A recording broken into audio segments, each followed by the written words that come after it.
Okay, so today's lesson is on ecosystem ecology. I promised you that this was going to be more biology driven. And in fact, today what we go over is going to be pretty much review. A lot of it's going to be a review of basic biology. And then there'll be some new stuff that we'll talk about more in depth later on in this unit. So, Unit 3, Part 1. By now you should have the notes, and then you can pause this at any time if you need to fill out any notes as you go through here. Basically, there are a few things that we're going to make sure that we cover in this unit. One is going to be just sort of the basic components of an ecosystem, how ecosystems really work. After the last class, we watched that video on keystone species and how some species are more important than others. How that affects ecosystems, not just from the bottom up, but from the top down as well. We're going to describe how energy flows through the system in this lesson. The carbon, nitrogen, sulfur, and phosphorus cycles will be in the next lesson, but it is in this chapter. And we'll talk about how ecosystems respond to natural disturbances. And then just the values of ecosystems and how humans depend on them. Basically, today we're going to do 1, 2, and 5, and then 3 and 4 are really reserved for next class. So, basic things with ecosystems. Ecosystem is a particular location on Earth that's a mix of interacting biotic and abiotic components, so living things as well as non-living things. Abiotic could be like water or rivers or rocks or anything like that. Each ecosystem interacts with its surrounding ecosystems and they exchange energy as well as matter. Sustaining life on Earth, you have one-way flow of high-quality energy from the sun. Basically, the sun provides most of the energy required on this planet, and that moves through the ecosystem from producers to consumers, and that's how the energy flows. And then we'll get the cycling of nutrients in the next chapter, or next part of the chapter. Again, basic understanding of biology. You start off with an organism who is part of a population. That population of animals of the same species belong to a community with multiple different species, which then belongs to an ecosystem, which then includes all abiotic features in that area as well. And that's you learn this in basic biology, the different biomes and stuff like that, and a population versus an organism or community or ecosystem. So first is the producers. Obviously, very necessary for life. We have to have producers. They convert inorganic carbon into organic carbon that can be used, that we can consume. So there's two parts to what plants do. One is photosynthesis. That's probably what we understand the most, and that is where they take in carbon dioxide and water and sunlight, and they turn it into glucose, which is a sugar, and then sort of the byproduct or the waste is oxygen. Now that's really important for a lot of things, including the plant itself. By taking out carbon dioxide, you're sort of cleaning the air. Using sunlight and water, you can convert that to glucose, which the plant then uses to keep itself alive, basically feeding itself. That's why they're called producers. But the waste product being oxygen is huge. I mean, it's one of the biggest reasons why we have life on Earth is with plants and that byproduct of oxygen. But that's not the only thing it does. You see down here the formula for photosynthesis. You'll need to remember this formula, how energy from the sun plus water plus CO2 gets converted to glucose and oxygen. But that's not the only thing that plants do. Plants, along with other organisms, also have respiration. One of the biggest, I swear, was like the most shocking thing to me was I thought photosynthesis was it. That was all they did. They breathed in carbon dioxide and they exhaled oxygen. Well, that's not true. That's not the only thing that they do. They do have respiration just like we do, which means that they do take in oxygen, like we do. They do consume glucose like we do. The only difference is producers make their own glucose for themselves, so they can, they produce their own food. Whereas we have to get it from somewhere else. We have to eat something to get the glucose. And then what we do is we then expel carbon dioxide and water, and then energy gets expelled as we sort of move around and stuff. But that's the biggest thing that kids sort of, I don't know, for me it was eye-opening that plants actually do both of these. Plants do take carbon dioxide, but they also put out carbon dioxide. They take in oxygen in respiration, but they also put out oxygen. What makes plants good is that they tend to produce more oxygen than they take in, and they tend to take in more carbon dioxide than they produce, which makes them positive, sort of net positive. In the decomposition process, so in the absence of oxygen, you get a breakdown of glucose or cellulose, and then you get products like methane and ethyl alcohol and acetic acid. When things are decomposing, they do produce methane, along with ethyl alcohol and acetic acid.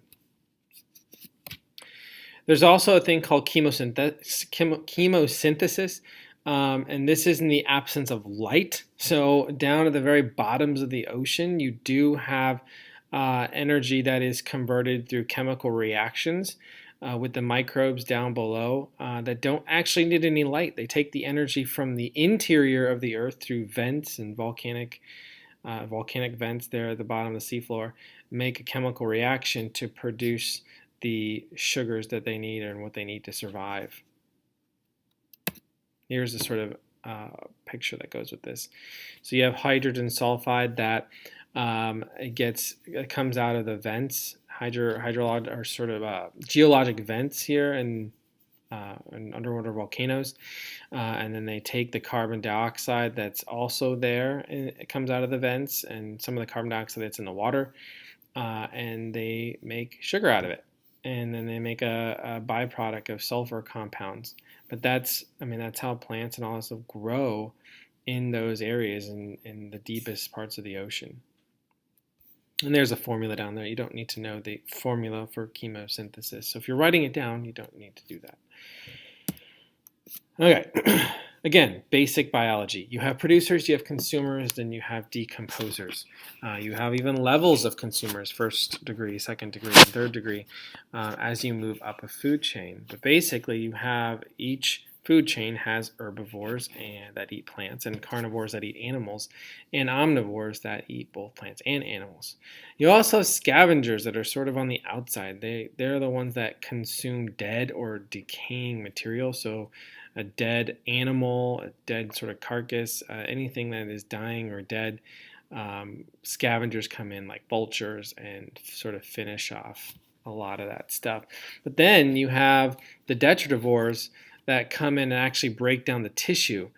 This is why after a long time, you leave a human body, so if somebody dies and it's just left there, they would completely be decomposed. I mean, everything. You wouldn't even know a human was still there given enough time.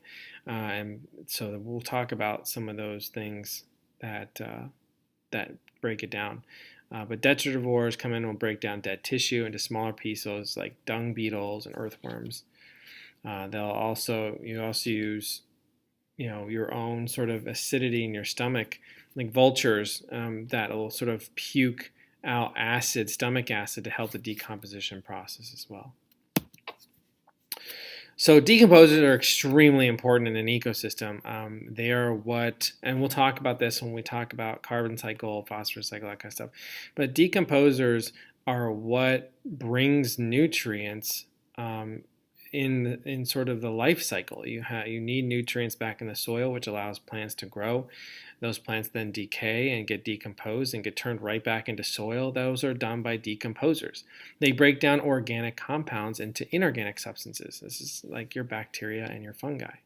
And then we mentioned detritivores consume the dead tissues to obtain energy. Earthworms, beetles, millipedes, sow bug are all part of that. This is just the process of going through the decomposition of like a tree, a trunk. It starts out with longhorn beetle, then the bark beetle, and then carpenter ants and termites and fungus, and then ultimately over time this log will get completely decomposed into pretty much powder, which then would become part of the soil and nutrients in the soil. Food chain right here. They got a little food chain. This would be a terrestrial, so this would be on land what the food chain may look like, whereas an aquatic one is slightly different. But nonetheless, they're both food chains. Here's another way of seeing it. You may have seen this picture before in sixth grade science book or seventh grade science book, but you have all the flows of energy. Grasses, the hare would eat grass, zebra would eat grass, even hyenas would eat grass, but they get a lot of their nutrition from eating dead animals. So a lot of times a lion will kill like a wildebeest and they won't eat all of it, but they'll leave the rotting carcass there, and then hyenas will come in and sort of finish it off. They're scavengers. But then once that wildebeest dies, it'll be broken down by bacteria and fungi and then returned back to the soil where it can be reused by these plants. Ecosystem productivity. So different ecosystems use solar energy to produce and use biomass at different rates. So to understand ecosystems function, you must understand where the energy comes from and how it's transferred. Different ecosystems are more productive than each other. Obviously, you could probably guess the Amazon rainforest is one of the most productive land masses in the world. And there's a lot of factors that make it very productive, but it is the most productive. Whereas if you were to go to the Sahara Desert, that ecosystem is not very productive in terms of biomass. Not a lot of living things there. It can't really support a lot of living things there. Whereas the Amazon forest is home to hundreds of thousands of different animals. So there's two different pieces to this, and we'll get into the math with this a little bit later, but just to sort of introduce it, first of all, you have gross primary productivity, which is basically the total rate that the ecosystem is taking in carbon for biomass and then also giving it out. It's a measure of rate of photosynthesis, or the rate that the plant is increasing in mass. Now, in the rainforest, in the Amazon rainforest, this is a lot. It's taking in a ton of carbon dioxide, and those plants grow huge. So biomass is huge in those areas compared to the Sahara Desert. Ecosystems will store carbon as well as they will give out carbon as well. And so that's where it gets to the net primary production. So this is the rate at which vegetation takes in carbon dioxide during photosynthesis minus how much carbon dioxide the plants release during respiration. So you can actually see how productive a particular ecosystem is, and it's very quantitative. You can actually measure this stuff. How much carbon dioxide is being taken in versus how much is being given out. How productive is it? If it's not getting a lot of sunlight, or maybe it's not growing very well, or maybe there's some pollution that's being impacting here, you could, these certain ecosystems could not be producing. And so they can actually look at this stuff. So there's the formula that your net primary production is your gross primary production minus your respiration. Okay. Here are some factors that limit productivity. We talked about this a little bit. What's going to limit how much an ecosystem can produce? Well, one is solar radiation. It was definitely the biggest one. But it is not the only thing. Solar radiation is the amount of sunlight that it gets. So maybe a river that receives a lot of sunlight, or as opposed to a river that is shaded all the time. An area that receives, like at the equator, that gets a lot of direct sunlight, whereas ecosystems near the poles don't. So solar radiation is a huge determination of how productive an ecosystem can be. Another one, though, is temperature and precipitation. Temperature in certain areas, mild or to warm temperatures promote growth and productivity. Same thing with rain. The more rainfall you get, the more productive an area is going to be. Whereas in really, really cold or dry or hot climates, you just don't get a lot of productivity out of those ecosystems. So why is productivity important? The amount of sunlight that reaches a lake determines how much algae it can live in the lake. And the amount of algae determines how much zooplankton the lake can support. The size of the zooplankton population determines the size of fish population. This is really important. So when we go to maybe restock a lake or repopulate a certain area with a particular animal, we have to know how much that animal or how much that ecosystem can support. Can it support? If we go to dump out 1,000 fish in a pond, can that lake support that? And this is important when you're thinking about conservation of particular animals. This is just a graphic that shows you different ecosystems and how productive they are. So if we're talking about net primary production, the most productive is your estuaries, your swamps, and your marshes. These are your wetlands. Wetlands are estuaries, swamps, marshes. Those are the most productive places. That's why it's so important to save wetlands and even create more wetlands. That's why it's very important we save rainforests, all forests, not just tropical rainforests, but temperate rainforests and coniferous rainforests or forests. They're so productive in terms of respiration, how much oxygen they give out, how much carbon dioxide they take in, whereas obviously a desert doesn't really do a lot for us in terms of productivity. And then this is over the whole world, what's going to be most productive. And so the open ocean, obviously with ocean covering 75% of the planet, it's going to be the most productive. So it's just a little graphic there. And here's another graphic, same thing. It's just continental ecosystems versus marine ecosystems. And then measuring productivity. So we're going to do something similar to this.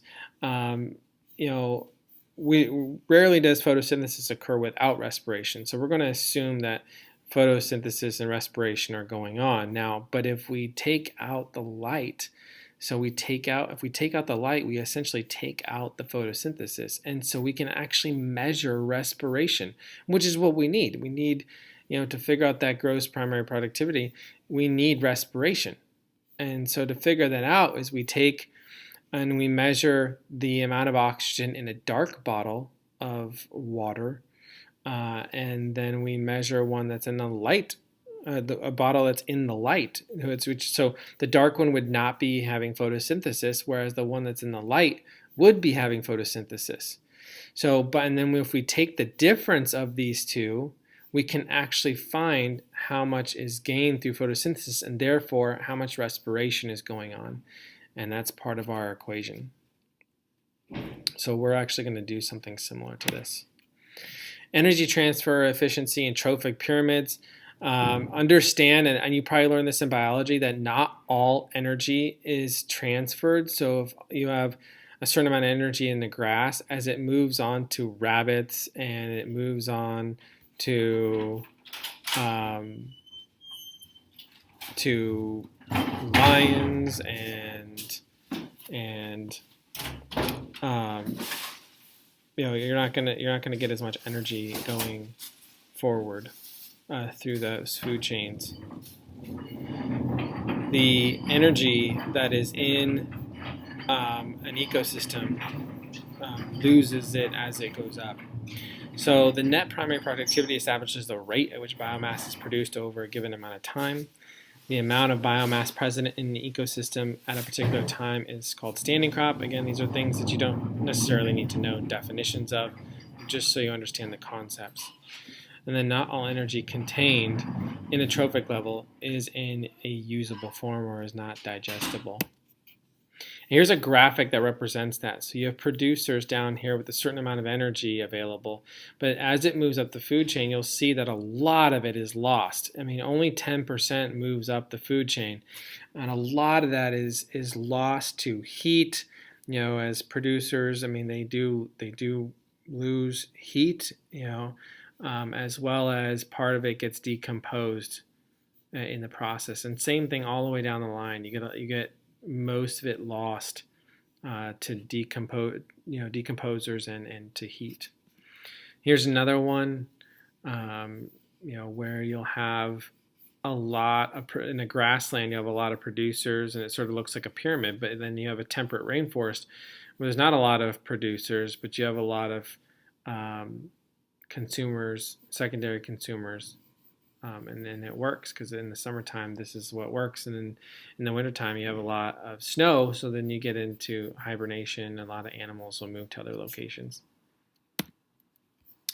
And so this is a problem, and this is sort of, I think this is the last slide. Yeah, this is where I'm going to leave you here, and is doing this sort of calculation.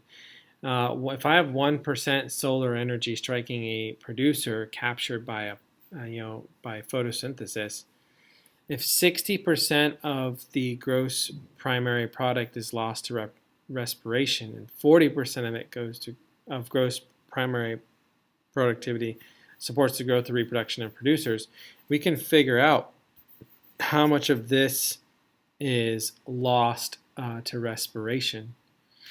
So by taking 60% of the amount of gross primary productivity, you can see how much is lost. And then what the net one, basically if you take this times this and this times this and subtract them, what is the net primary productivity? And we'll do some of this math a little bit later. It's in your book, it's in the unit problems, but it's all there, and so we'll do some more of those work. So the next step is going to be working on your pre-lab. So hopefully you got all this down. Again, you can go back, pause the video wherever you need to get all the notes down. Thanks. Bye.